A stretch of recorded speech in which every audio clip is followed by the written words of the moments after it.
fellow intellectuals. Today we have a very special video. Ignore all the books, that's for my personal studies. But basically, we're going to be reacting to One by Harry Nilsson. I'm Ryan Wilcox, 160 IQ, Mensa Select. This is my brother Matthew Wilcox. 159 IQ, fluent in English and Klingon.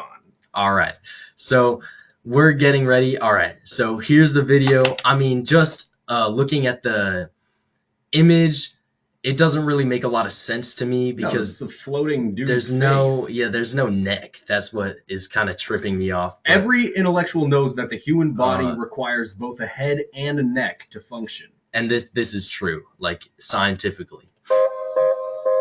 Okay, pause. Okay. A little one note, no pun intended, but literally it's one same note. So I'm already bored. I mean, my mind is going 100 miles per hour, and I'm freaking bored. And I felt like didn't it feel like a little long to you? So long. I mean, how many seconds was it? Dude, that? I hate all these like artsy songs with this super long intro. Me too. It's whatever. No, I'm always saying, I don't want to do small talk. Let's just talk about the stars, the aliens in the sky. The deep stuff. Exactly. Get right to it with me. Yeah, and I mean, I know you're a fan of talking about like Star Trek and stuff. Of course. What?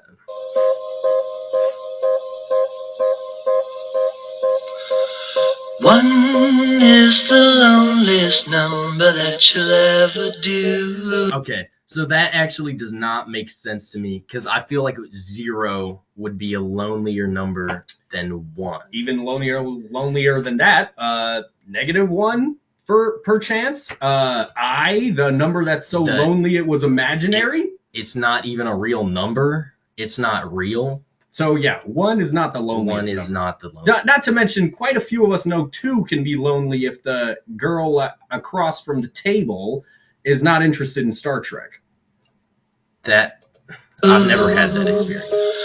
2 can be as bad as 1. It's the loneliest number since the number 1. Again, 1 is not the loneliest number. But also 3 is a pretty lonely number, because imagine it's like your friend and his girlfriend, and you're the third wheel. I mean, who among us have not experienced that? I remember that. I don't know why you came to that. You kind of... Well, I thought it was Star Trek gazing when it was really star gazing. It was me and my girlfriend, and I said I was gonna go, and then you said, "Hey, can you take me on a ride? I have to go to the grocery store." And then you hid in my trunk. Well, and it popped out during our date. It's known as the intellectual's ruse. You sat right next to my girlfriend and wrapped your arm around her. And she broke up with you. So I still got the moves.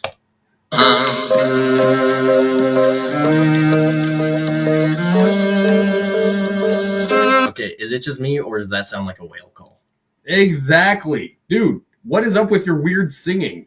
Henry Nilsson? Dude, just say words. So freaking annoying. No is the saddest experience you'll ever know. Now, credit where credit is due. That is a genius line, because no and no are conjugates. They sound the same. Yeah. That's really smart. That's really clever. And what I was thinking was no, as in KNOW, is a lonely experience, because nobody can know the intellectual's mind. It's something that's known as the intellectual's trap, that no one will know his mind. That might be the wisest thing you've actually ever said. Well, maybe not the wisest, but certainly wise.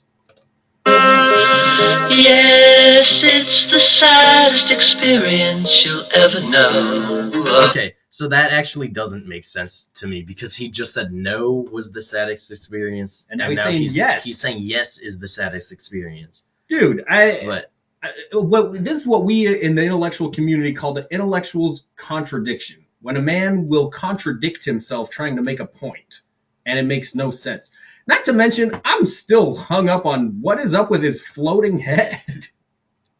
Well, I don't really care about the head as much anymore. I'm kind of like, the music, like, I shut off my eyes so I can listen better. Well, and I was listening, and just the fact he said yes, it's the saddest experience you'll ever know. Even though he literally just said no was the saddest experience, and it kind of ruined his conjugation because yes doesn't sound like no. It's ruined the whole song for me. Right. And well, I'm a multitasker, so I could see and hear at the same time, and actually, unlike neurotypicals, process the seeings and hearings that are going on, and so that floating head is ruining it for me still. It's okay. Well, because one is the loneliest number that you'll ever do. Okay, we get it, dude. right. One is the loneliest number that you'll ever know. Shut up! I gotta say something. Yeah. A song must rhyme. It's called the rhymer's trick. And he just said do and no. Now those might rhyme in another language. They not in Klingon or I think English. Probably Chinese. A lot of Chinese rhymes with each other. Could be Chinese, but it's certainly not English. So maybe this Harry Nilsson needs to take a trip down old China way. Are we thinking he might be Chinese and the song was translated from Chinese?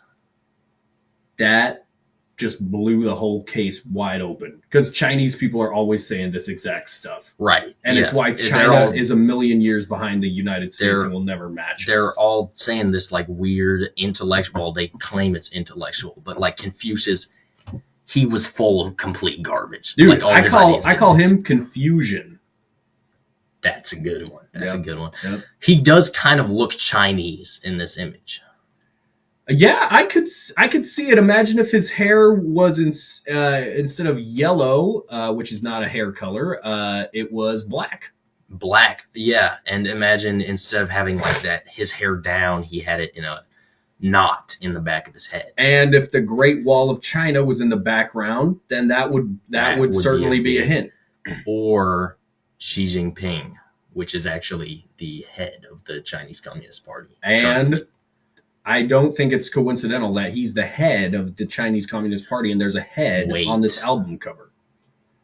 No, I don't think that's a coincidence. Me neither. Yeah, no, I don't think there's a coincidence. Okay. Coincidence. It's not. I didn't say there was a coincidence. I don't think there's a correlation. It's just no good anymore since you went away.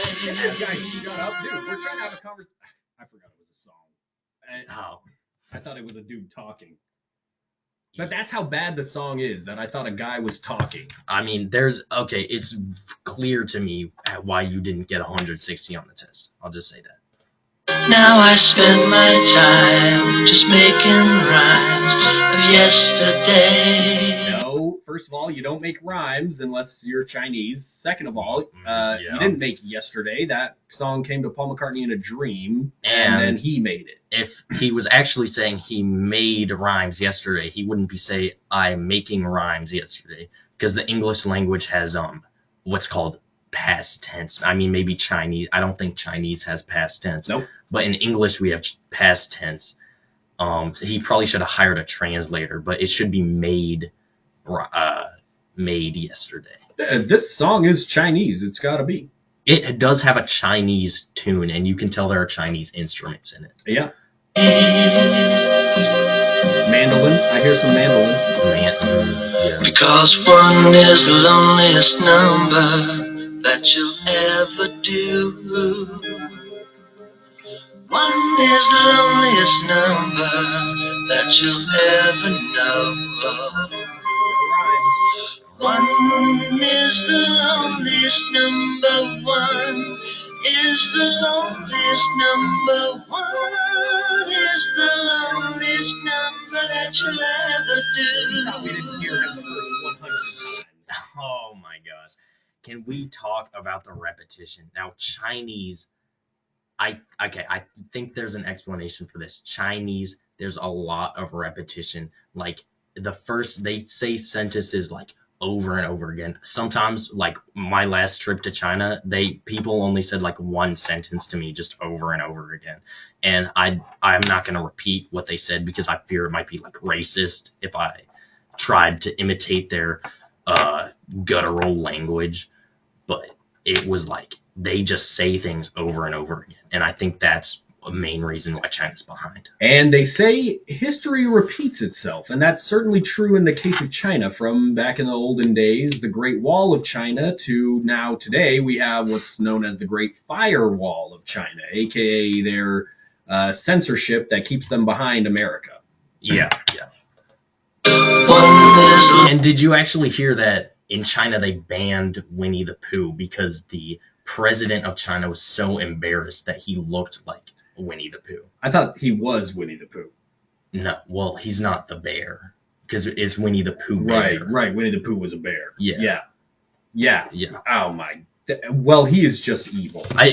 I mean, think of all the kids in China who are like denied that, like, just a basic freedom. Yeah, and I knew a kid who was working at Shenyun, the show that experiences China before communism. Before Xi Jinping, basically. And he actually was poor in China and had to be in Shenyun to make money in America. And I was grateful for the show.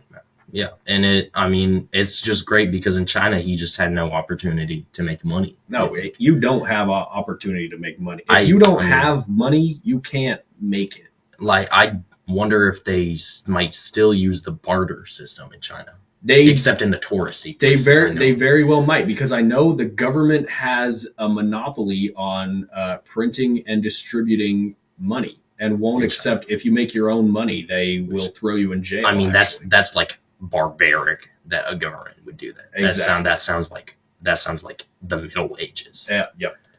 Lowest number, much, much worse than two. One is a number divided by two. So I'm thinking there's like, I don't know, maybe he thought most of his audience wouldn't hear that. I know I have like heightened senses in my ears, but I'm hearing like these very high-pitched ringing noises coming from the song, and it's kind of making me like really mad and irritated. Yeah, I didn't catch that, but in fact there was a part that didn't make sense when he said one was divided by two. Now that number would actually is known commonly as 1/2 in intellectual circles, or 1/2, or 0.5. We actually were just learning about that in my math class. Funny enough, that is a coincidence. That is a coincidence, and it's interesting that you're still in math class, but I actually graduated math class. So the IQ test doesn't tell you everything about genius. I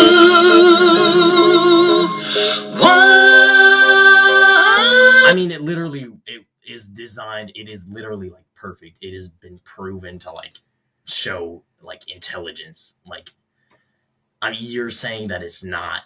Like literally, it is more perfect than even like the Bible. Even though I love the Bible and everything is done for this great country, it's more perfect. The most perfect thing in the world is the Fibonacci sequence. So maybe if the IQ test was perhaps graded on some sort of Fibonacci scale, going from scores of 1, 1, 2, 3, 5, 8, 13. I could go on. I know them all.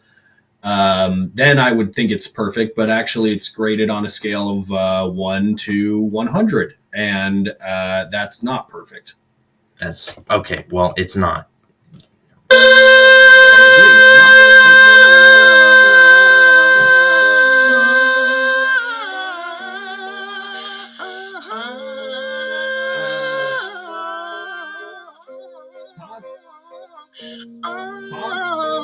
What? Sounds like he got his foot run over by a car while he was in the studio recording the song. Or sounds like it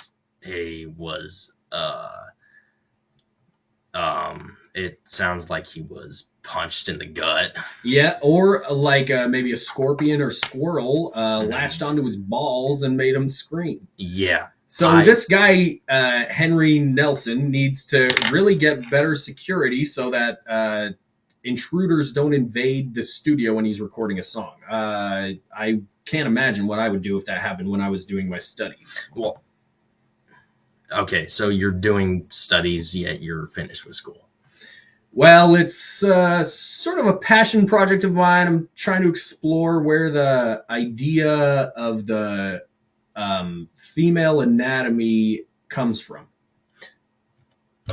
I mean, they are supposed to teach you that in school. So I mean, maybe you just missed that entire like semester. Like they talked to you about girls, literally, like for an entire all of health class. Maybe you missed. As a matter of fact, our mom pulled me out of that class because it was against the Bible. That funny. Well, she actually let me stay in that class. Well, which is probably maybe that might be the reason why I got a girlfriend and you never got one. Well, what I think probably happened was not that.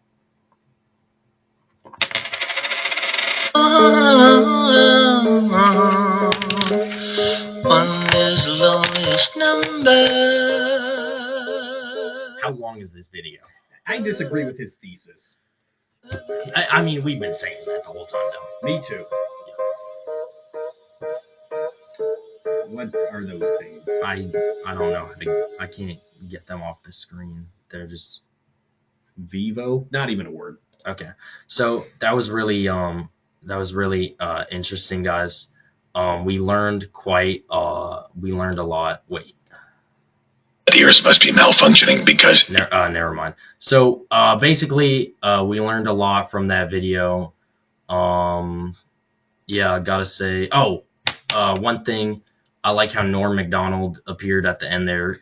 People might say he's the most genius comedian to ever live. And I was a fan how Frank Sinatra, Frankie Baby, made it on there. And don't forget, Lego Batman actually does teach you quite a few lessons about empathy and caring for others, which every intellectual should know. Well, I mean, I think that's a lot less important than like arithmetic and science and stuff. Wow.